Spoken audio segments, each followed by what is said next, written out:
Have you ever felt out of place at work events centered around alcohol? In today's episode of Sober Life Rocks, we delve into the concept of a sober, positive workplace, a term that's gaining traction as organizations recognize the need for more inclusive and health-conscious environments. We'll explore what it means, why it's important, and how it can transform workplace culture to support everyone's well-being. Welcome to the Sober Life Rocks podcast. You may have made the decision not to drink alcohol, or at the very least, not at work-related events. Whether you've never been a drinker, are in recovery, or made a health-related decision, we see you, and you are not alone. In today's world, networking, socializing, and celebrations often happen over drinks, and the struggle can be real. Through this podcast, we're changing that narrative. We're here to create a community where individuals like you, who choose not to drink or drink less, can find camaraderie, support, and practical advice. My guest today is DeAnn Knighton, the president of Show Up and Stay, a nonprofit focused on bridging the recovery gap, the space that exists between healing from a substance and healing your life. She's also the host of a podcast focused on topics surrounding our current epidemic, with a recent series about sober, positive workplaces, which is how I found her. DeAnn is also in her final year at Hazleton Betty Ford Graduate School of Addiction Studies and on track to obtain a master's in addiction counseling with a focus on integrated recovery in August of this year. DeAnn, welcome to the show. Thank you. It is so nice to be here. Thanks for I having have to me. tell you and everybody else how I found you because it was Mhm. kind of hysterical. So Laura Nelson and I, my co-founder, we're both running at 100 miles an hour. We're meeting so many cool people. We're talking to so many cool people. And as the host of this podcast, I was doing some research to find other guests who were really in this space of workplace and recovery. And so I stumbled across your website and I was just doing a little bit of looking and I went to the page that was podcasts and there was Laura as a guest on your podcast that I didn't even know. Yeah, it was great having her. We could have talked, we only talked for about 35 minutes, but it could have gone a lot longer because we realized definitely how aligned we are and the way we're kind of thinking about this problem. So I'm assuming that it's Absolutely. going to feel the same for us as well. Absolutely. So kind of, I just wanted to get a little bit of background from you. Like you were in a 20-year healthcare sales role. I was also in healthcare on the education side, so we have that in common. But now you're focused entirely on recovery initiatives. Can you kind of share like what motivated this shift and how your background influenced your approach to supporting others today? Yeah, absolutely. Yeah, I definitely feel that my issues related to alcohol, I think, as for a lot of people, were a symptom of a lot of other things that were going on in my life. And a good portion of that was my relationship with work, my kind of over reliance on work for my Mhm. identity, Mm. for my validation of who I was. And I was in a culture and an environment that drinking was a big part of it. So there was the social aspect of it. But there was also this reality for me, too, that I was kind of someone who fell into sales indirectly and I could do it, but I never really felt 100% comfortable ever after all of that time. I ended up moving up into leadership, which actually was a better fit for me. I'm like, in Mhm. terms of being able to organize and administer things, I was actually better at that part than the sales part. But one of the things that started to happen too is that in order to perform from a sales perspective, I was also leaning on alcohol a lot to help me with that. Sure. I mean, our job was to wine and dine people, Yep, right? exactly. And it was one of the only ways that I could get myself kind of to that place where I felt comfortable enough to start doing the sales component of my job. So Mm. that was feeding into a lot of that growing. There was also some things in my personal life related to relationships and how I was interacting with people relationally. There was a lot of things going on, and alcohol became something I leaned on. And then eventually my dependence on alcohol became a symptom of a lot of things. And what I I hear think you. is true for a lot of people with that is that it usually becomes the thing that becomes the most blaring and apparent. And also the thing that I started blaming all my problems on. If I could just fix this alcohol thing, then everything would be better, right? Like as soon as if I just get this out, I will be a new person. And That's so funny. For me, it was like if all these problems went away, then my yes, alcohol wouldn't be a problem. okay, well, that's probably a way better way to think about it because I had the opposite. And maybe it was a form of denial in some ways, right? Of being able to say, everything would be better. I kind of have this thing that I'm keeping over here on the shelf that I know is something I'm going to have to deal with. But then, as life happens too, it was, there's that like Hemingway quote, gradually and then suddenly. And I Mm. feel like when it relates to falling into a toxic relationship with alcohol, that is very true. I also think it's true in recovery as well, that it feels slow at first, but then suddenly Mhm. like things start to click. So it kind of happens on both ways. So that was very true, where it was gradual over years of kind of developing habits around alcohol, and then a whole bunch of things coming to a head at the same time. And my kind of inability to manage those things or cope with them in a healthy way just kind of ramped everything up. And Mhm. um, what actually spurred my sobriety was that this was following a divorce. And so a lot of stress that was going on around that, a lot of stress at work as well, in terms of what my role was, and that was shifting. And then I got to the end of one year and I'd had a couple of events happen over the holidays with family that were very shame inducing for me and Mhm. like kind of public and made me feel like, oh, wow. Yeah, like something is going on here.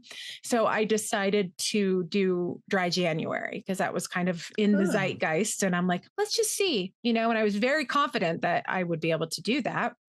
Um, and what happened was I was able to white knuckle it for about half of that month. And then I kind of got close enough to the end of the month that it was like the Golden Globes were on. It was a celebration night. And I'm like, it's good. I did good. I did this. I took this break. It was hard, but I did it. Mhm. And then I had a drink that night and then it was like off to the races Mm. with my issues, right? And the next month was really, really challenging. And I think I've heard that theme a lot, that process sometimes of trying to stop can also sometimes unfortunately like escalate things a little bit like when you return to it. Mm. And a lot of my fear about like, can I do this on my own? And so it showed me that I couldn't. And it showed me that I needed to figure it out. And so by the end of that next month, February, so I'm just about to have my 6 year anniversary of sobriety. Yay. Yeah, I know. I'm very excited. So that end of February, which also coincided with my birthday, which is a common theme. A lot of people end up having sobriety dates, I think, align with their birthday for a lot of reasons. But anyway, so I'm just about to have that celebrate that landmark. And yeah, it required some pretty extensive help for me in terms of a counselor, but also an intensive outpatient program that I Mm. did for 9 months, or excuse me, not 9 months, 3 months. And then I also, at that time too, I quit my job. It was everything came to a head at the same time. And I just knew that I needed to focus on myself. So I did that. Wow. Um, So how did you then get into a place now where you're really entirely focused on recovery yeah. work? Yeah. So after that, I took that little break. I got back into sales, and then I experienced sobriety and in a sales environment in a new job, and it brought to light so many of those things I kind of mentioned about, is this Mhm. even what I want to be doing? Is this a good fit for me? I had some Mhm. experiences during that time that also really showed me how that environment was just not really conducive or supportive to what I needed to support my sobriety. And so I was kind of, uh, uh, that was kind of eye opening. And so what I ended up doing was seeing that through, but starting on the side to think about how I could support recovery initiatives and started Show Up and Stay with my brother, who is a engineer, so he can do a lot with technology and building an app and all of that. And he was interested in at a stage in life where he wanted to work on a new project, so we started this on the side, and then throughout the course of it, I realized I really wanted to make a full pivot from a career standpoint. And so I actually made the decision to go back to school and get a master's, which is focused on addiction and recovery. I'm in my last few months of that in my internship right now. So I'll be a licensed counselor in not too Amazing. long, which I'm really excited about. And then I do my sober positive workplace and Show Up and Stay work on the side, not Nice. necessarily in a way that supports me and my Yeah, lifestyle, but I do it because I love it. Yeah. that's awesome. So looking back at that little glimpse in time of going back to work sober, Mhm. are there any moments that you can think of that were like super challenging, but now you can look back at with kind of either humor or gratitude? Definitely. Yes. So one of the things that came to light was my need and desire to please the people around me and how much I was wrapped up in that, especially in work.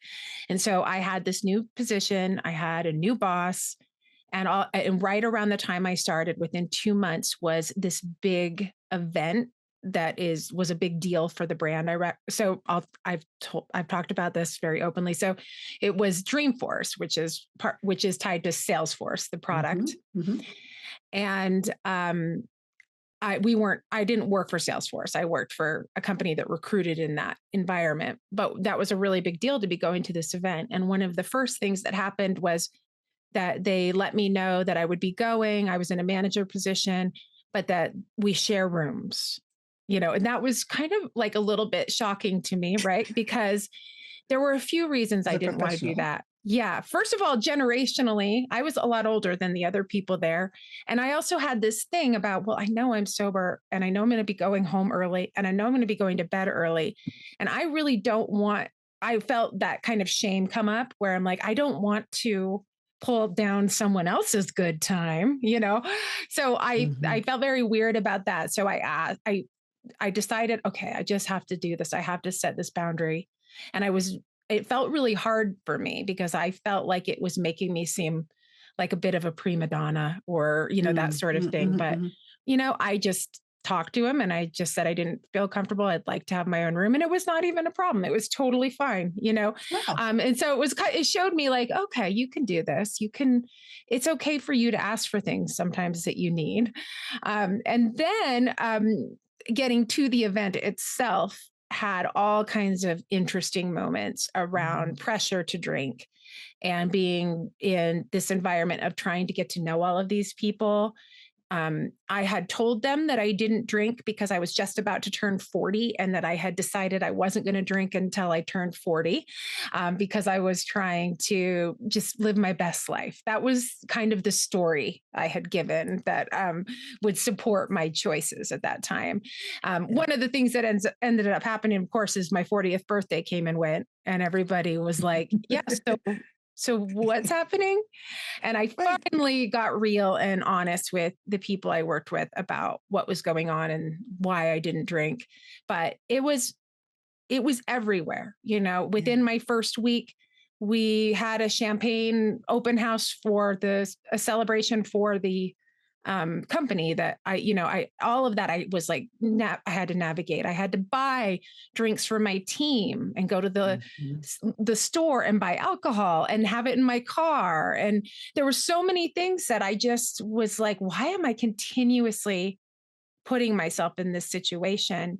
Yeah. And I realize how much of it is, my own accountability of things, but also there was a lot about the environment that was making it really hard for me to get the space I needed to sort of figure I hear that out what's going again and again and again, and it's just so tough.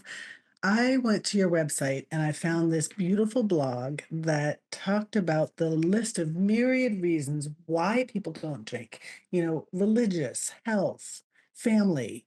family history, like their own recovery, maybe their own medication, pregnancy, like the list goes on that you have. It's a beautiful list. But then there's another part of that list that I wanted to quote that talks about like why we don't talk about our choices not to drink, just like you were saying. So here's what it said. Some need to talk about it, but don't due to stigma. Some people don't want to talk about it at work because they're still not sure if they're going to make it. They don't trust themselves yet. Some don't want to talk about it because they fear judgment.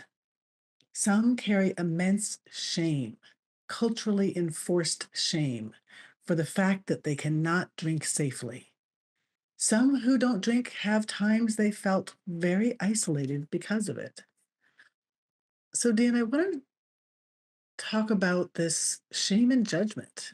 How it affects people for whatever reason that they don't drink in this like alcohol centric culture that we live in. Yeah, I'm sure that you've heard this before, but I always think it's important to repeat this idea that alcohol is the only substance that we are shamed for not doing. Somebody in this stage in our culture decides to stop smoking. Most people are like, great. That is a great choice for you. Or, hey, I am having, or whatever other substances might be involved. Nobody is going to say, oh, I don't know why you're stopping that. But with alcohol, there is Come this, on, just have one. yeah, there is such a uh, like, uh, reverse stigma around that idea. And when you really think about how crazy that is, it's weird to think like we all know that there are negative impacts from alcohol to some degree that can impact people at different levels and depending on how much you're drinking. There's this new Surgeon General information out about alcohol and some of the risks associated with cancer. And Hmm. there's so many things that we can correlate that have come up socially in our environment because of alcohol, including sexual assaults and, horrific things that definitely that can be a catalyst for in some cases. And yet, the fact that people who decide not to do it have to carry this burden of like being secretive or not really being sure who they can trust with the information or feeling bad that they're somehow harming other people's experience because of their choices, that like Hmm. seems very wrong to me. And Hmm. that was the piece that the more I saw that from the other side, I just couldn't believe it. And let me also say, I was a shamer. In my drinking days, I was on the other side of that and I had Me issues with too. alcohol. And so I didn't want to be reminded that this was like something I might need to look at. And when people were sober, I mean, I used to joke that I couldn't trust someone who wouldn't go have a drink with me, which Hmm. is, I mean, now on the other side of this, it feels insane, but that was how I thought about it. Absolutely. Yeah. So that brings us to what I teased at the beginning of the episode, which is this sober positive workplace. Yeah. So, what is that? What does that mean? Yeah, Is that the absolutely. no fun workplace? Yeah, right. That's right. Um, yeah, it was tricky. It's tricky to get that verbiage right because, and the positive part is incredibly important to me because it is not about a sober only environment. I get very sideways about this idea that prohibition or elimination of something is going to Right. solve a problem. All or nothing. All or nothing doesn't work on Mm-mm. either side. And I mean, in the history of substances in our country, show us that these periods of times where we've tried to look at this issue of substance use from a very like black and white lens has only increased the problem. And so there's a psychology to this idea of, being told what to do or how to do it. So I like to be very careful about the verbiage. The positive part to me of a sober positive workplace is just the idea that we can be more inclusive for people who don't drink and that there are ways to do that that are actually fairly simple, right? And just include in terms of how we create the social events within our environment, how we create openness, and this idea that doesn't put people who don't drink in some sort of weird dynamic that they don't need to be in. And that can be the employer who drives that and the way they set things up, but it's also just awareness of other people who may not realize that there are a lot of people in recovery who go to work and sit next to them every day. A lot. And who maybe are struggling with a lot of things that they don't understand. And just by not being the person who overly pressures someone to drink who's already said no, or just being a little bit more um, open and accepting of that idea, I think can go a long way just to normalize the idea that some people don't drink. And it really doesn't matter why. And it doesn't have to mean something incredibly heavy or something that has to make them feel a certain way about it. You said there's some incredibly easy ways, and we've talked about it here on the podcast before, but I'd love to hear from your point of view. What would be some of those easy ways? Like imagine yourself back in those days when you were sober and you said you had to put together a thing for your team and you had to Yeah. serve alcohol. What would have been a sober positive way to do that?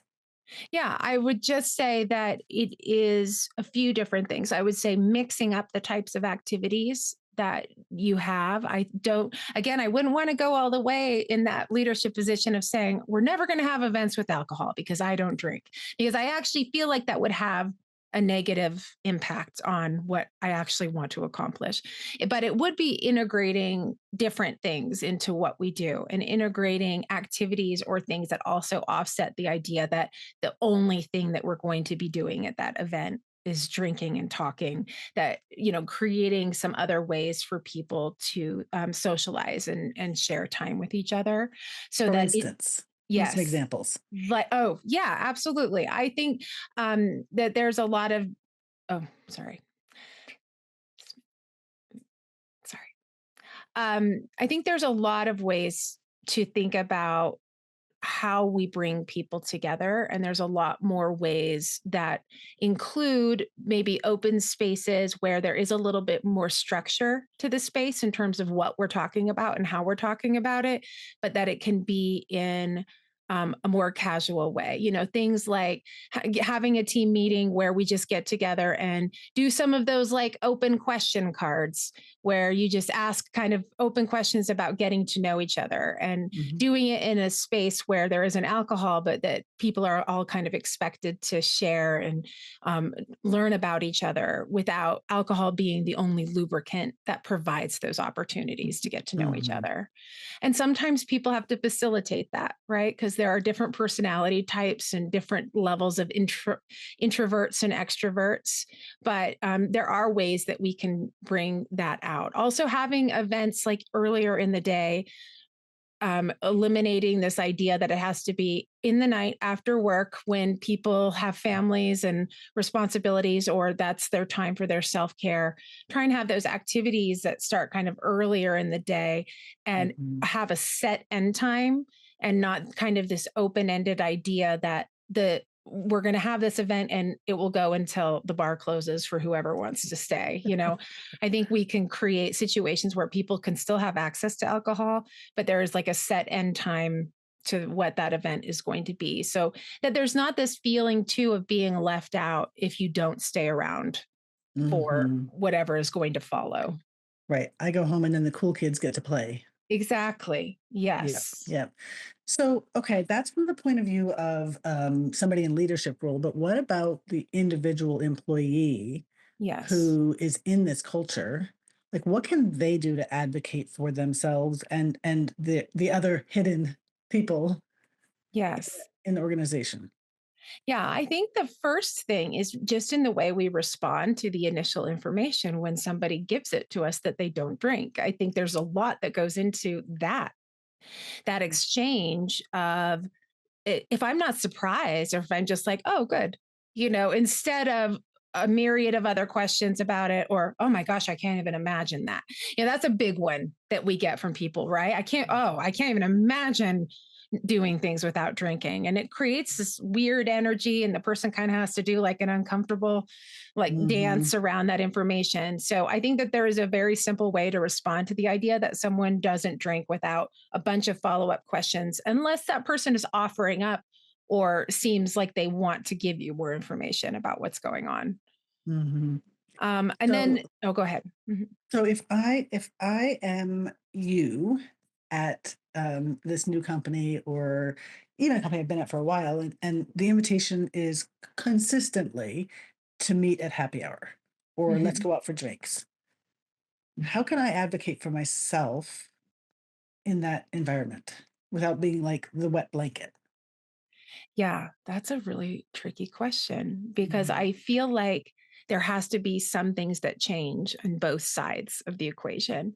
The first one has to be in terms of us and how we think about where we are in in the issue. And for me, I carried so much shame in the first couple of years of being sober that it showed through, right? And so those instances became so big for me and so Mhm. triggering because of what I thought about my issue.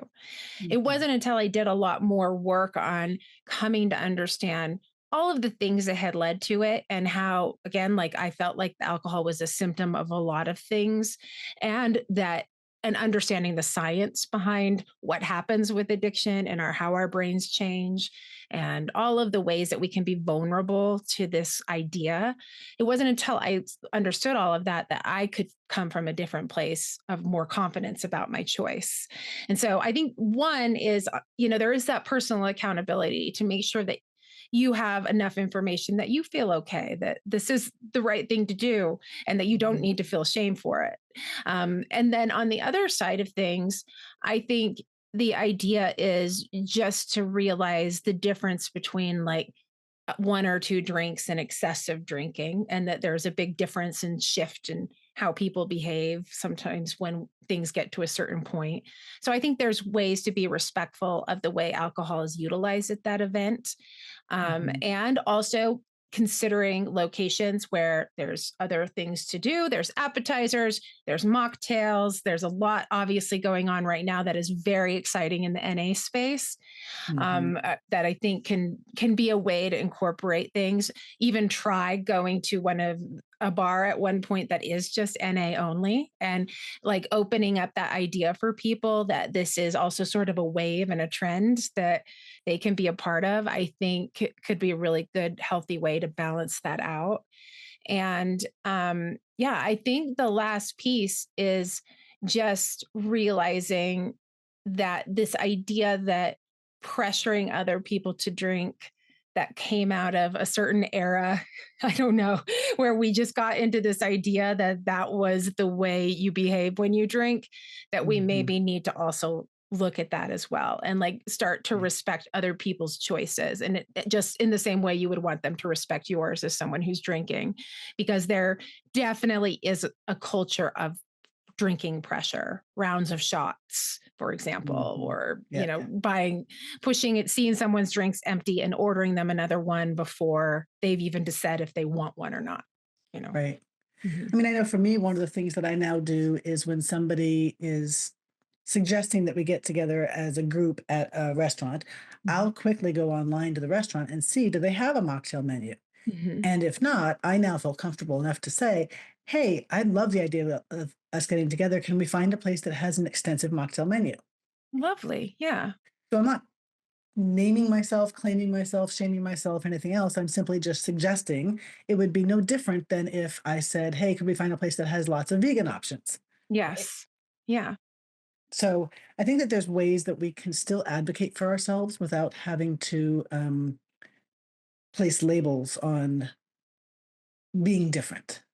Absolutely. And the good news is there's momentum that's also supporting that, like in our Mhm. favor on this issue as well, right? There's just kind of this natural momentum around this idea. Dry January expanding the way it has, like it was crazy this year. And How so many celebrities are so open now about their Mhm, own choices, and really paving the way for it to be okay mhm. to talk about self-care and mental health and sobriety and all the things. And, I'm so grateful to them. 20 years ago when I got sober, like, no, it was not that way at all. Yeah, We definitely. secretly whispered about the people who were in the rooms who were Right. sober because they had made such a mess out of their lives. And it's like, it was all this judgment. So much judgment. Yeah. I love that part about your story and the fact that you've had this long journey and that your openness about your sobriety is more recent. And Mm. so did it feel when what was that? I'm curious. Was your coming out like online? Was it to your social networks or how did you finally start embracing it differently? Honestly, it was because of the moment where Sober Life Rocks was born, Mhm. when we were at a women's conference of about 125 people that we knew fairly well. We knew each other. And Laura was on a panel talking Yeah. about mind body health, and her contribution was how getting sober had changed her life. Mhm. Now, in that room of 125 people, she was one of one Oh, that knew that I was sober because I knew she was sober. mhm. And so, just sort of spontaneously in the moment, she's like, how many people in this room don't drink for whatever reason? Yeah. Health, recovery, whatever. And in that moment, I had this like big decision to make, Mhm. right? So I'm slowly raising my hand and I'm looking around the room. And DeAnn, like 15% of the room was doing the same thing as I was. Oh, that's awesome. And I'm looking around at these people and I didn't know that about them. And I knew these people. Yeah. And so what Laura and I grabbed each other to lunch and we're like, oh my God, what just happened? And I said, this has got to change, but it has to start with me. Yeah. And I can't put baby in the corner anymore. That's right. Yeah. And it's And something to so, be so proud of. It's such a beautiful journey that it's like, well, why am I ashamed of this? This is one of the coolest things I've have done in my life. It's one of the greatest sense of pride that I have. And yeah, it's too bad that somehow culturally that has just not felt like something that was safe in the past.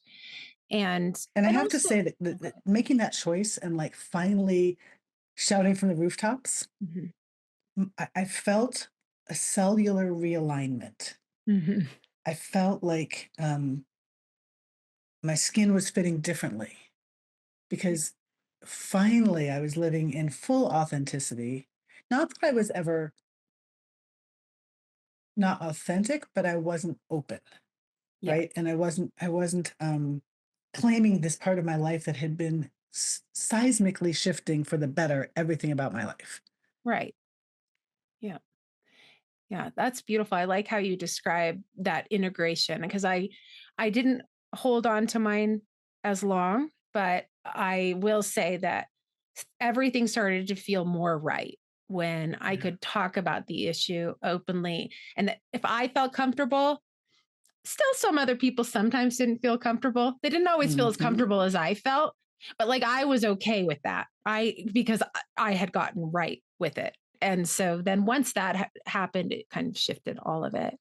And I know Yeah. you and I talked about this before we got on, but I do think it's really interesting how being someone who is in recovery but not out loud about it, how you have these situations where you run into people and they'll say things that you're like, that is a recovery statement. You have been in a room or you have done recovery. And like, I see you. I'm not going to say anything. I'm not going to out you, but I was at a definitely. I was Yeah. at a art festival, Uh and huh. they had, round tables where you could sit down and like have your food and drink or whatever. And a gal sitting next to me was talking about how she has meetings at her home, and she was very vague about the meetings, but I'm just like, I got you. I got you. Yeah, that's right. Yeah, but that's kind of fun too. Some people like that piece. And I think that's the other element is that I've learned as well that the anonymity is really important to some people. And Mhm. it is not my place to say what is the better choice for that person. For me, definitely this has aligned much better. But I Yeah, also realize too that for others, the anonymity still holds strong as being something that's important to them and that they're okay with it. yeah. Yeah. So the very last question I wanted to ask you is regarding show up and stay in the sober positive workplace. Like, What is the work that you're doing and how can people come and Yeah. partake? Yeah, it's interesting when I first started Sober Positive Workplace about a year and a half ago, it was kind of along the same time that things were ramping up with recovery friendly workplace on a national level. Mhm. Mhm. And I was trying to figure out, is there a space for business to business, relationships to help promote this idea within the work culture. And I definitely think that there were ways to do that, but ultimately I decided, again, I struggle with creating um, I struggled with the idea of it being a business, and I Yes. decided to just lean into advocacy instead. And so, what I chose to do was to take the podcast platform, use it as a place to bring people on from different industries to talk about Mhm. what how this looks for them in their particular industry, and to show that for all whatever differences, that also there are so many similarities, which is ultimately I feel like what the series has shown is how Yeah. much overlap there is. I wanted to explore some of what was happening politically and socially around the idea of sobriety, and so had guests that were more focused in that way as well. And it has just been an opportunity to explore this kind of idea specifically from more of an advocacy avenue. I love that so much. It's so important. Yeah. And I have been really pleased with how open people are. We were able to, within definitely a pretty short period of time, get 1,000 followers on our page, just people that there was enough interest that they at least wanted to know about it. And then sharing resources like yours in terms of communities that are burgeoning. I was really interested in what was happening with Salesforce, because they had done Mhm. a lot of work around Silverforce. sobriety that I Mhm. think was a really good case study for Yep. people to understand. So I definitely have had some guests tied specifically to that. And we're actually looking at shifting a little bit in terms of where we're going. We are um, going to continue to have Sober Positive Workplace focused episodes, but one of the other areas that kind of utilizing my brother's talents that we're going to be looking at as well is the burgeoning technology and innovation market surrounding Mm. recovery, looking at some of the products that are coming out, having guests on that are talking about how these products support it. Because I don't feel like I'm the only one who was kind of overwhelmed in some ways about now all the resources that are available. That's So, amazing. I wanna yeah, listen to so those. I have Yeah. some desire and you just have to sort of start with one product at a time and go from there. I So, love that. I love that. Well, thank you so, so much, Deanne, for coming on today. Your expertise, your experience, and conversations around sober positive workplace, these are essential. These are essential. So thank you for what you're doing. and same to you. I really loved getting to know Laura and what you all are doing, and I'm very excited about the community that you're building. I think that's awesome. Awesome. Yeah. So if today's discussion resonated with you, consider taking proactive steps to promote sober choices and inclusivity in your own professional setting. Start by advocating for social events that don't center always around alcohol, or ensuring that non alcoholic options are always available, and fostering open conversations about sober choices and well being. We have more powerhouse guests like DeAnn coming up, so be sure to subscribe, leave a review, and share this episode with someone who could use a little inspiration on their own sober journey. And don't forget, Sober Life Rocks is the largest group on LinkedIn for sober professionals. Join our thriving group where you'll find support, resources, and like minded individuals who are redefining what it means to live alcohol free. Remember, embracing sobriety is not just a personal choice, but it's a movement towards a healthier and more inclusive communities. Thank you.